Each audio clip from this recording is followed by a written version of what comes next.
Amém, amém. Antes do louvor terminar aqui, hoje, cantamos alguma coisa com relação a o Senhor me tomar pela minha mão. Não é assim? Não cantamos isso? Cantamos o Senhor me tomar pela minha mão. Um salmo que mostra claramente com relação a isso. Você talvez hoje, você tenha dificuldades, eu tenho certeza. Eu podia até ser desonesto e dizer assim, olha só, olha o trambique. Olha, deixa eu primeiro fazer uma cara assim, meio teatral.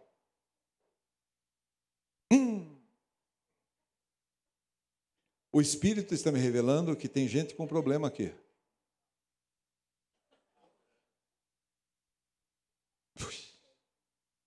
Tem alguém? Que dor que você sugere de começo para pegar alguém? Tem alguém com dor no joelho aqui. E diz assim, é com você mesmo que eu estou falando.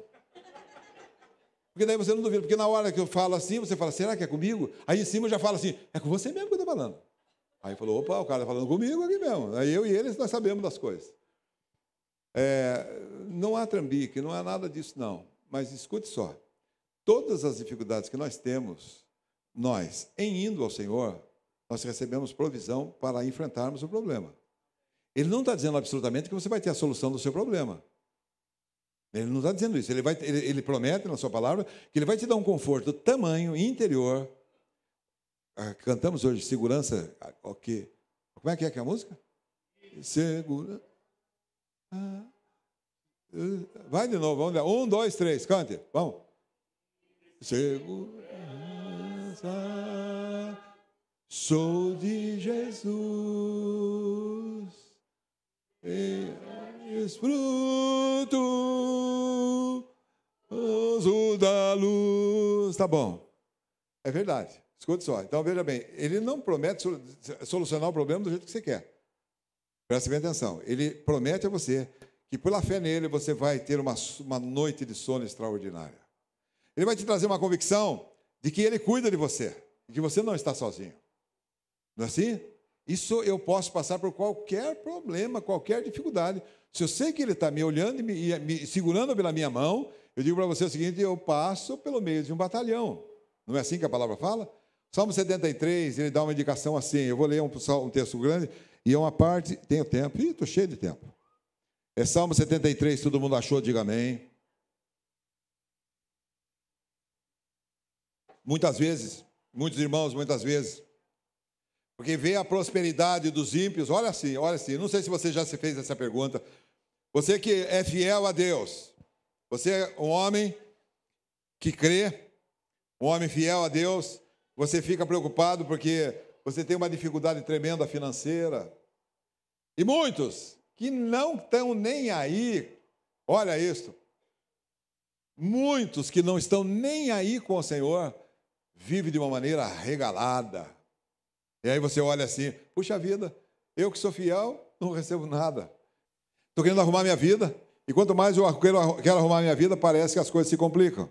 E olho para o meu vizinho, olho para alguém, um homem rico, milionário, e não tem o menor vínculo com Deus, e você fala assim, mas por que isso? Por que eu que creio não tenho? E por que aquele cara que não crê tem? E nesse conflito, o Salmo 73 é um salmo de Asaf, está escrito assim, acompanhe, é um texto mais ou menos longo, mas em poucos minutos a gente fala. Verdadeiramente bom é Deus. Acharam todos? Salmo 73, 7:3. Verdadeiramente bom é Deus para com Israel, para com os limpos de coração. Ele é bom, né? Quanto a mim, os meus pés quase que se desviaram, pouco faltou para que escorregassem os meus passos. E ele diz, por quê? Pois eu tive inveja dos soberbos, ao ver a prosperidade dos ímpios. Não há apertos na sua morte, o seu corpo é forte e sadio, não é mesmo? Você que crê, está cheio de doença, está tudo emperebado. Aí você olha para o cara que nem dá bola para Deus, você olha para ele e ele vê assim aqui. Não há apertos na sua morte, o seu corpo é forte e sadio. Sarado, cara. O cara é saradão. Barriga de tenquinho, é? 5. São livres das tribulações dos mortais, não são afligidos pelos males humanos. Portanto, a soberba lhe cinge o pescoço como um colar, vestem-se de violência como de um adorno, Os olhos deles estão sempre inchados de gordura, não têm limites às imaginações do seu coração. Zombam e falam com malícia, na sua arrogância ameaçam com opressão. Erguem a boca contra os céus e a sua língua percorre a terra, pelo que o seu povo volta a ele e bebe água em abundância. Dizem, como sabe Deus? Há conhecimento do Altíssimo, em outras palavras, estou pouco me importando. São assim os ímpios, não é assim os ímpios, não é mesmo? Você já não viu ímpio assim, na maioria, todos eles? Você raspando uma taquara e o cara milionário. Caramba, por que acontece essas coisas comigo? Caramba, nem lenha você tem, raspando uma taquara. Dizem, como sabe Deus, ou há conhecimento do Altíssimo? São assim os ímpios, sempre em segurança, e ainda mais, as suas riquezas aumentam.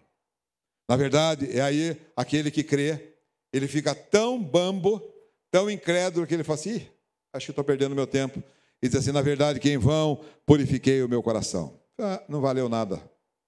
Em vão lavei as minhas mãos na inocência. Valeu nada, não me trouxe resultado nenhum. Isso o fraco na hora da luta. O dia todo sou afligido, sou castigado pela manhã. Se eu tivesse dito, falaria assim, teria traído a geração dos seus filhos. Quando tentei compreender isto, fiquei sobremodo perturbado. Aí começa a explicação. Até, o que adiantou o dinheiro? O que adiantou a fortuna? O que adiantou a saúde? Ele diz assim, ele estava achando incrível. No 17, ele disse, até que entrei no santuário de Deus. E então, entendi o fim deles. Está tudo muito bom, está tudo muito certo. Você pode estar olhando numa visão humana, achando que Deus é injusto, porque dá àqueles que não têm compromisso com Ele, e você que tem compromisso com Ele, Ele não te dá. E aí o salmista, assim, nessa agonia, nessa luta, até que, olha aqui, até que, versículo 17, entrei no santuário de Deus, e então entendi o fim deles. Certamente, olha aqui para eles, tu os põe em lugares escorregadios, tu os lança em destruição. Quão repentinamente são destruídos e totalmente consumidos de terrores. Como faz com um sonho que acorda, assim o Senhor, quando acordares, os desprezará como fantasias. Esse é o fim daquele que tem riquezas, mas que não conhece o Senhor. Ele diz assim no versículo 21, quando o meu coração se amargurou e senti picadas nos meus rins, estava embrutecido e nada sabia, e era como um animal perante ti. E agora ele diz no versículo 23, todavia, olha que maravilha. Meu irmão, olha para mim, antes de ler esse versículo. Você pode estar sem dinheiro, você pode estar sem saúde, você pode estar em dificuldades que você não consegue sair, mas presta atenção, há esperança para você. Ele diz assim, todavia, estou de contínuo contigo, tu me seguras pela minha mão direita. Rapaz, os filhinhos seus, lembra dos seus filhinhos pequenininhos? A segurança deles era segurar na sua mão, não? E ele diz assim, todavia, estou de contínuo contigo, tu me segura pela minha mão direita. 24, olha aí. Guia-me com o teu conselho. Não parou. E aí ele diz assim, e depois me receberás na glória. Ah, meu Deus. O que eu vou fazer para você crer, rapaz? O que eu tenho que fazer para você cair na real? É promessa. Aquele que tem uma aliança com o Senhor, ele diz assim, ó, ele diz aqui de um tempo adiante, de um estado incomparavelmente melhor do que tudo que se apresenta para você. Guias-me com o seu conselho e depois me receberás na glória. A quem tenho eu no céu, senão a ti? E na terra não há quem eu deseje, além de ti. A minha carne e o meu coração desfalecem. Estou ficando velho. Mas Deus é a fortaleza do meu coração e da minha porção para sempre. Herança para sempre. Os que se distanciam de ti perecerão. E olha, tu destróis tu destróis todos aqueles que te são infiéis. Mas para mim, bom é aproximar-me de Deus. Para você também? Eu não ouvi. É bom você se aproximar de Deus? Denis, é bom você se aproximar de Deus? Não é Denis o seu nome? Cris? Seu nome? É Gil. É Gil e Cris é a mesma coisa. Olha aqui. Diz assim, mas para mim, bom é aproximar-me de Deus. Pus o meu refúgio no Senhor Deus e anunciarei todas as suas obras. Meu irmão, presta atenção. O que importa, olha, presta atenção. A igreja, o pessoal do fundo está me ouvindo bem? Hausmann? Está bem aí, a audição está boa? Escuta aqui.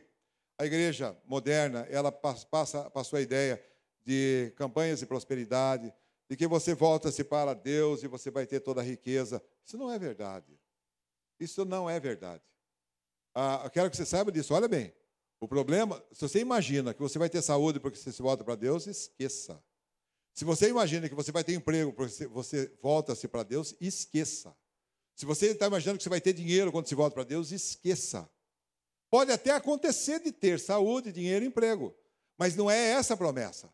A promessa de Deus é que você vai viver na sua vida de uma maneira totalmente diferente. Que você não vai deixar de dormir de noite pelos problemas que ocorrem. Você não vai morrer de medo. Você não vai viver atemorizado, em segurança. Diga amém, rapaziada.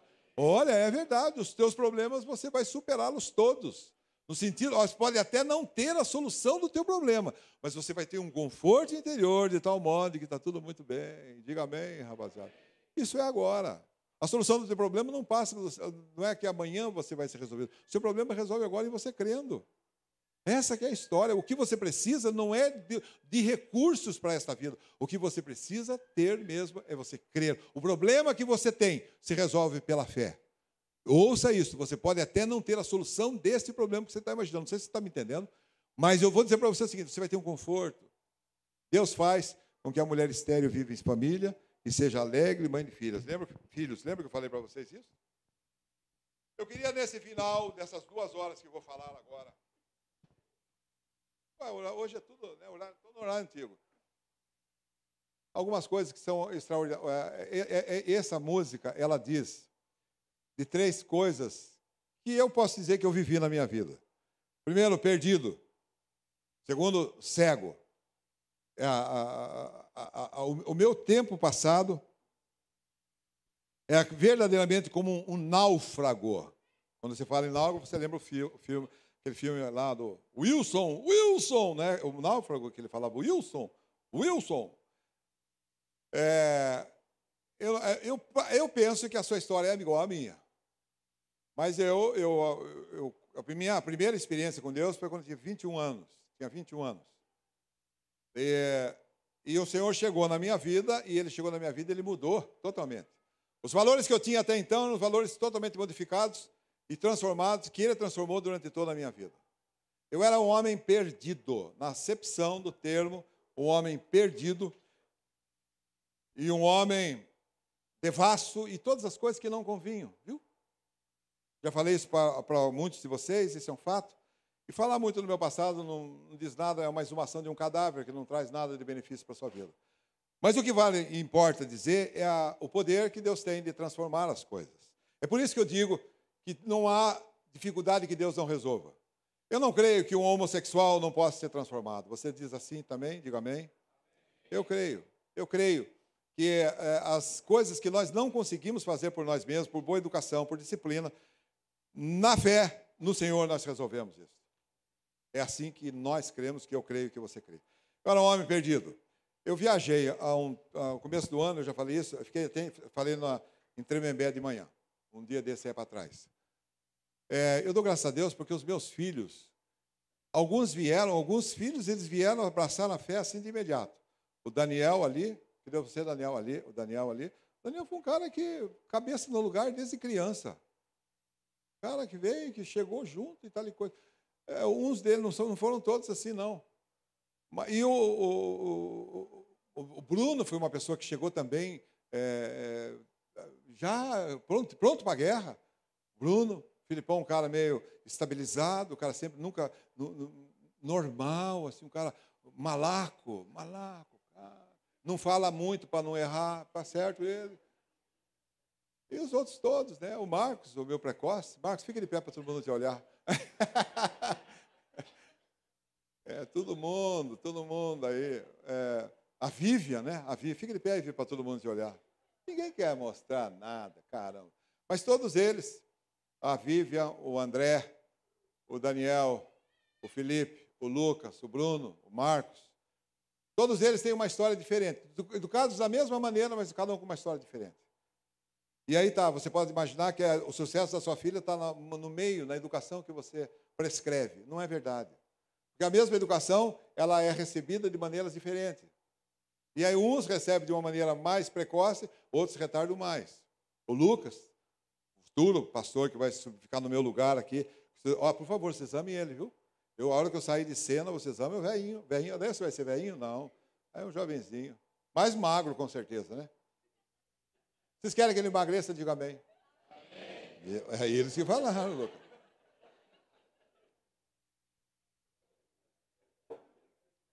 O Lucas, eu sempre me reporto aos dois. Porque se eu tive algum aborrecimento com o filho, partiu sempre do Lucas e do André. Foram os mais retardatários, para não dizer os mais retardados.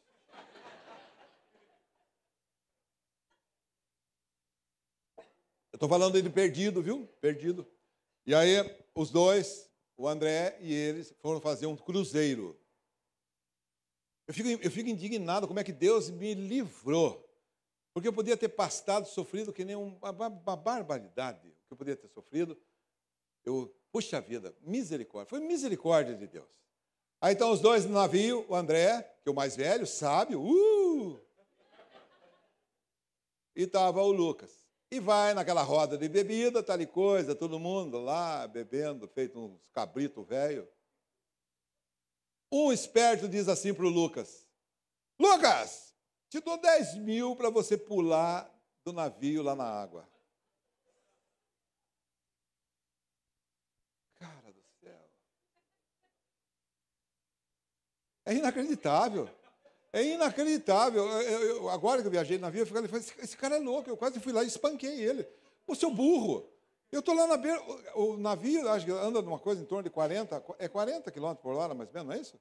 Mas não vai pegar nunca. Caiu, nunca mais pega. Ele pode nadar feito uma rã, que não pega mais nunca mais. E tinha um acordo que tinha que ser de noite. É de noite? Esperto.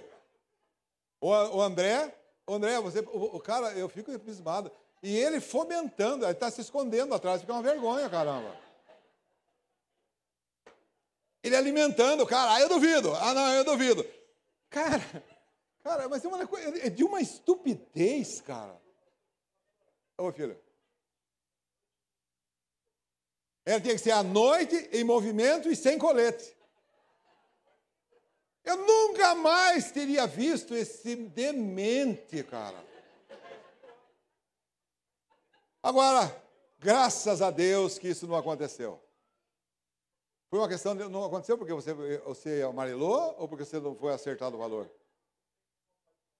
Entrou em coma alcoólica antes.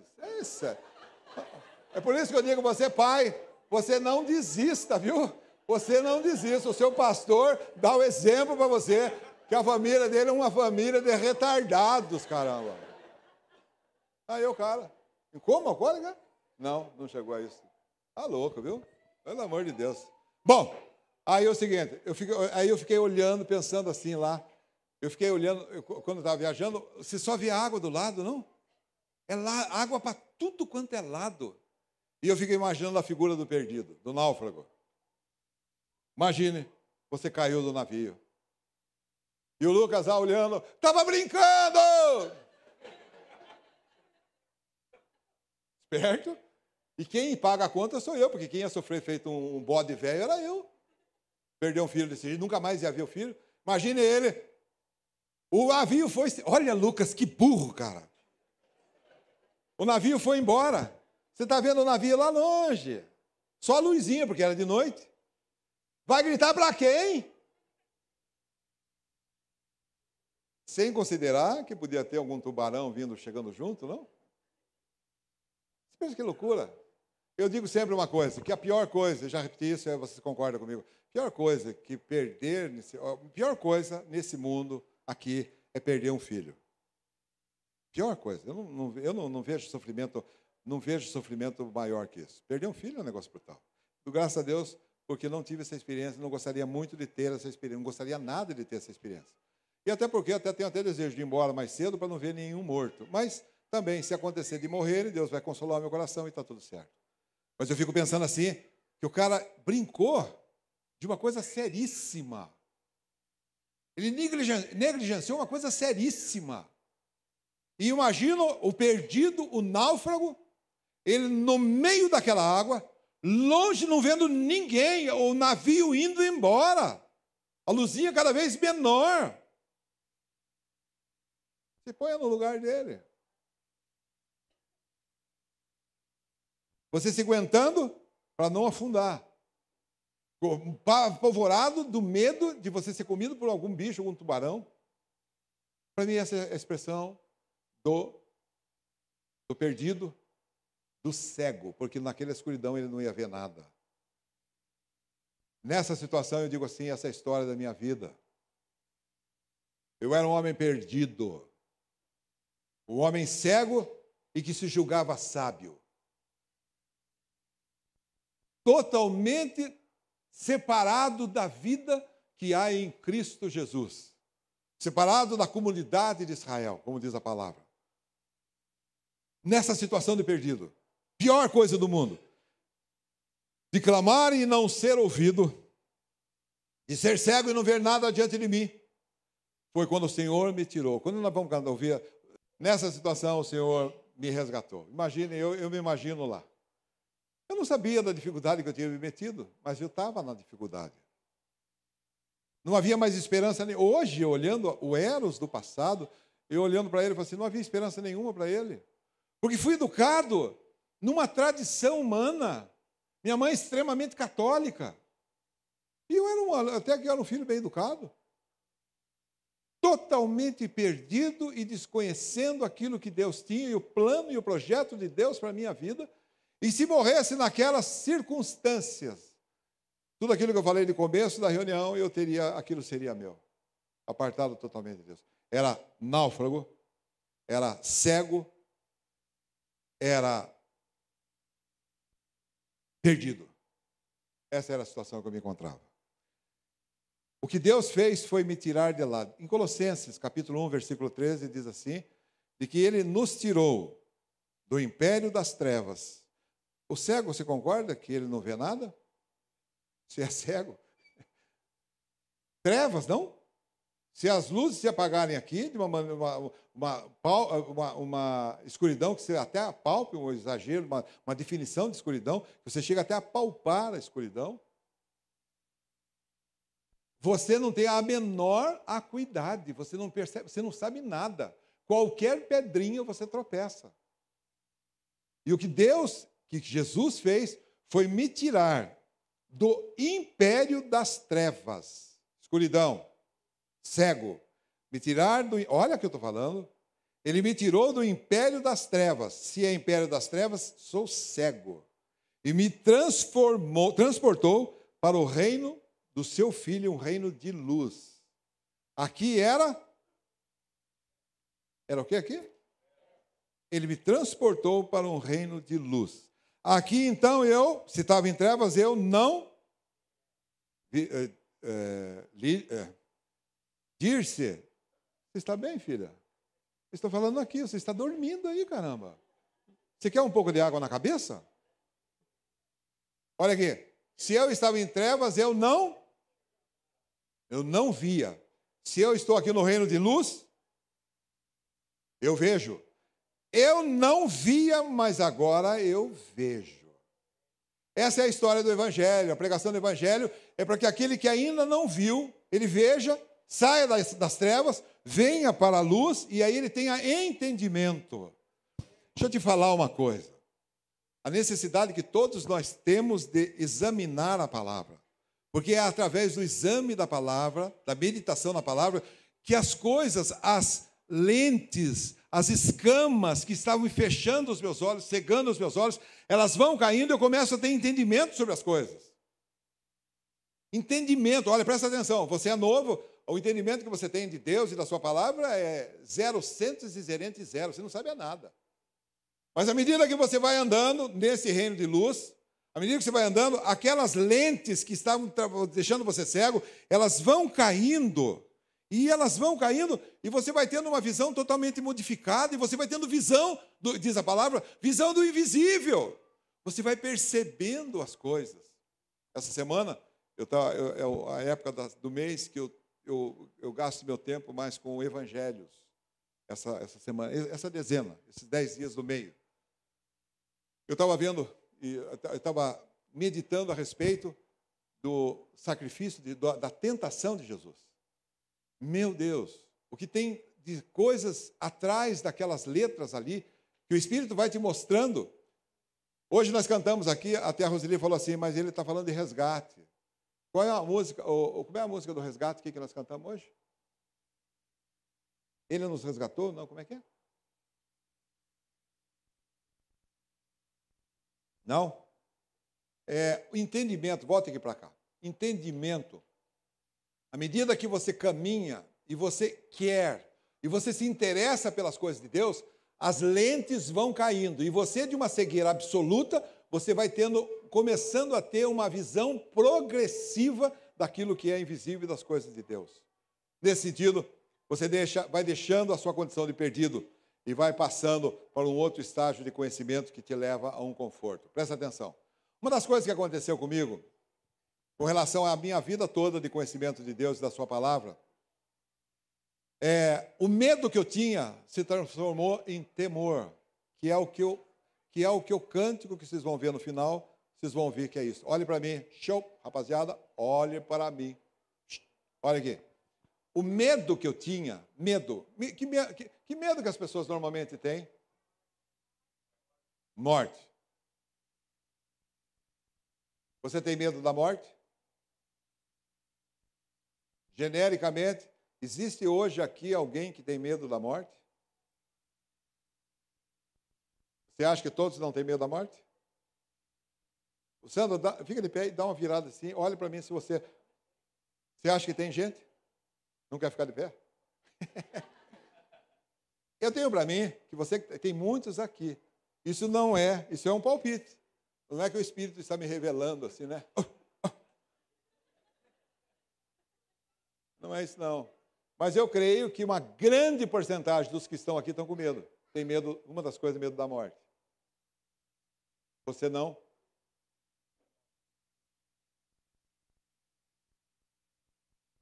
Isso é um grande problema. Isso é um grande problema. Eu estou dizendo nessa noite que esse estágio da graça de Deus, que me tirou de um reino e passou para o outro, aquele medo que eu tinha antigamente da morte e de outras coisas, eu passei a ter temor de Deus. E o temor de Deus é não perder a sua amizade e a sua reconciliação. Eu não quero perder, desde antes e agora e durante toda a minha vida, eu não quero perder por nada a amizade que eu tenho com Deus. Eu não quero ter, não quero perder. Eu não quero, cantamos hoje aqui, que eu quero honrar a Deus. Como é que é a honra a Deus com a minha vida? Te honrar, dá o Lá maior aí. Vai.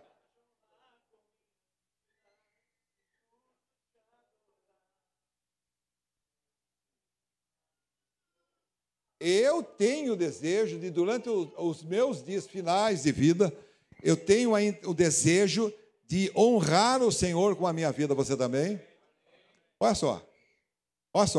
Eu acho que você faz coro comigo, eu quero nos dias e nos anos que me restam, eu quero honrar o Senhor com a minha vida. Eu não quero dar aos inimigos de Deus a oportunidade de blasfemarem do nome de Deus. É como o acusador chegasse para o Senhor, você fez alguma coisa que não convinha, um acusador chega, como se dissesse assim, olha o seu filho lá, olha o que ele está fazendo lá. Esse é seu filho, olha lá seu filho. Vê bem o seu filho, olha como é que ele está fazendo. Blasfemar do nome do Senhor. Eu quero, no resto da minha vida, eu quero honrar o Senhor. Eu acho que tanto eu quanto você, eu acho que nós participamos do mesmo projeto. Propósito, diga amém. Nós não queremos honrar o Senhor? Ouça, eu não quero perder por nada a minha amizade que eu tenho com Deus. Rapaz, eu não quero perder. Eu não quero perder a amizade. Eu fui reconciliado com Deus por meio de Jesus Cristo. Eu não quero, hoje, no conforto da amizade, do Palácio Celestial, vou a qualquer hora no Palácio Celestial, entro nos átrios de Deus, aqueles sofás enormes, e eu sento no sofá e me perco dentro dele e converso com o Senhor, assim, dialogo com Ele. Meu Deus, eu não quero perder isso. Você quer perder essa comunhão que você tem com Deus? De louco, de forma alguma. Mas o medo que eu tinha antes, esse medo deu lugar ao temor de Deus. Eu temo a Deus e eu não quero em tempo algum perder aquilo que tão precioso é para mim e que eu sei que também é para Ele. Diga amém. Essa é a história. Durante a minha vida, eu tive uma segurança legal. Presta atenção. Educar 7 filhos, as dificuldades todas que eu passei. Estou hoje, nesse dia de 18 de outubro, olhando lá para trás, eu vejo que tamanhas foram as dificuldades, tamanhos foram os perigos que eu passei. Tamanhas foram as tentações que eu recebi na minha vida. As propostas que o diabo trouxe de bandeja para mim, e falou assim, olha, é seu, se tão somente você me adorar. Essa é a palavra do diabo, de Satanás, quando foi tentar Jesus. Ele vem com um prato para você. É seu, se tão somente você me adorar. Muitas foram as tentações. Eu chego nessa altura da vida depois de 44 anos de fé, basicamente isso. Dizer para você que pela graça do Pai, pelo conforto de Deus na minha vida, assim como Ele me guardou todos esses anos da minha vida, e eu olho os restantes da vida para diante, eu digo assim como foi, assim vai ser também até o fim. Confiando somente e exclusivamente nele. Ele me livrará de toda má obra e me levará seguro para o seu reino eterno. É verdade. Eu gosto muito desse Filipenses 3. Aliás, esses 2 textos, Filipenses 3, eu já repeti para vocês e vou dizer de novo, muitas vezes. Quando Paulo chega, ele diz assim, ele fala assim, olha pessoal, e eu acho que isso convém ao homem de Deus. O homem de Deus ele tem que ser um homem aprovado por Deus. Ele tem que ser aprovado por Deus. Não é aprovado por homens, é aprovado por Deus. Esse é o varão, ele tem que ser aprovado por Deus. E aí, Paulo, veja o calibre de Paulo, ele diz assim, meus irmãos, sede meus imitadores, e observai aqueles que vivem segundo o exemplo que tendes vistos em nós. Pois muitos há, dos quais outrora vos disse, e de novo digo, chorando, que são inimigos da cruz de Cristo. O seu fim, olha assim, o seu fim é perdição, o seu Deus é o ventre, e a sua glória é a vergonha. E ele completa, que só pensam nas coisas terrenas.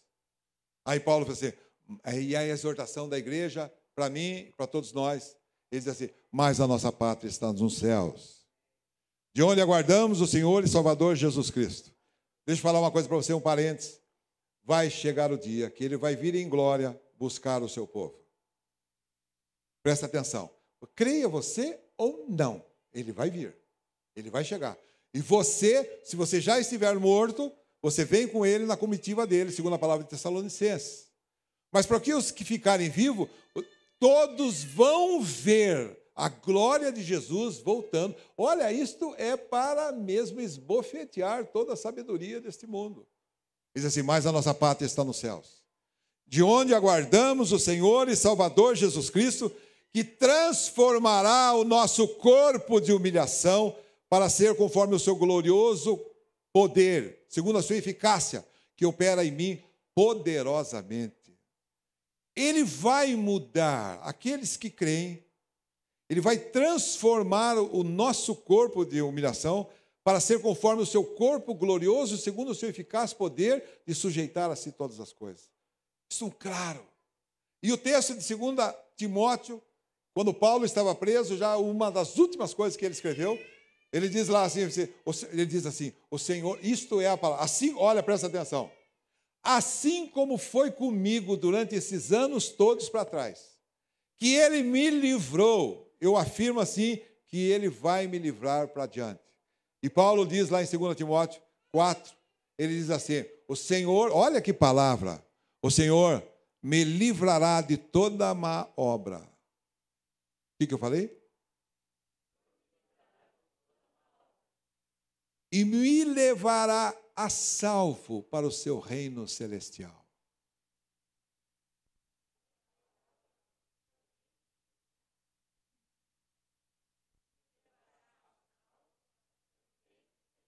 E do começo? O Senhor? Eu não estou ouvindo só o Sandro. 1, 2, 3. O Senhor? E aí? E me levará a salvo para o seu reino celestial. Isso não é uma mentira, isso é uma verdade. Você está nessa? É verdade. E para terminar a história, essa história que eu disse para você, e durante esses anos todos, todas as lágrimas, o Senhor me livrou dos olhos, as minhas lágrimas, Ele não me deu lágrimas aos meus olhos de sofrimentos e de coisas difíceis que eu não tivesse superado. Ele me livrou, diz a palavra do Salmo 56, Ele livrou os meus passos, os meus pés da queda. E aí, desses anos todos, eu digo para você, pela graça do Pai, eu fiquei em pé. Graças a Deus. Chegando nessa altura da vida, dizer para vocês, estou pronto, a bagagem está pronta, a bagagem de mão está pronta, o check-in está tudo pronto, o Senhor pode me chamar a hora que for. Não tenho que restituir mais nada.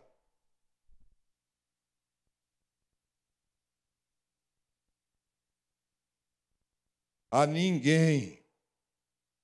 Ele me livrou de todos os meus passos, até que há 44 anos, e eu digo, eu não sei quantos anos eu tenho de resto, mas eu digo que Ele também vai me livrar de toda a má obra, de toda a dificuldade, e Ele vai me levar a salvo para o seu reino celestial.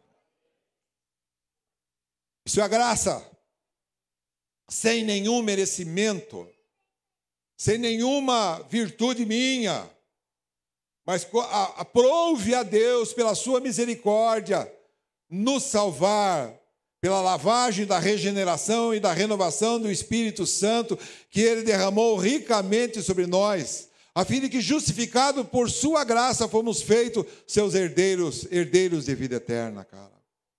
Nenhum mérito, a graça de Deus.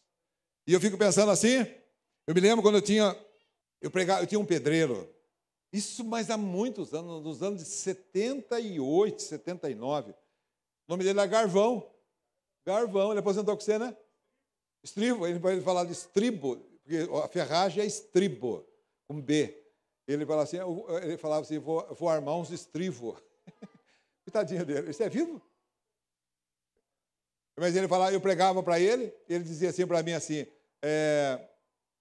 não quero ir para o céu. Eu falei, Garvão, por que você não quer ir para o céu, Garvão? Ficar no meio de gente branco lá, tocando aqueles negócios lá, não quero aquilo não, cara. Coitado, é uma incompreensão das coisas de Deus. Lógico que não é isso, claro que não é isso. Você fique sabendo que o céu, ele não envelhece. Presta atenção, olha isso, ele não se torna monótono. Monótono. O que é uma coisa monótona? Por exemplo, sempre igual, cansa. Imagine uma coisa, não cansa. Qual é o prato que você gosta, Sandro? Cheio. Charuto? Que pobreza. Ele gosta de charuto. Imagina, você gosta... Charuto. Aí nós vamos querer agradar o Sandro, nós vamos fazer charuto para ele de manhã no café, charuto no almoço, charuto na janta. Antes de dormir, um charutinho pequeno. Como é que vai ficar esse cara? Vai ficar um charuto? Mas só, ele vai odiar, porque aquilo envelheceu, aquilo vai cansando. Aquilo vai repetindo, de De novo, eu gosto muito de pudim de leite condensado. Mas imagine que eu fosse comer um pudim inteiro. Chegar na hora e falar, credo, não quero nunca mais ver pudim na minha vida, cara. Você pode levar esta opinião com relação às coisas dos céus. E as coisas dos céus, só para você saber, elas não envelhecem, elas são novas sempre. Isso significa que você não vai o quê? Não vai enjoar nunca.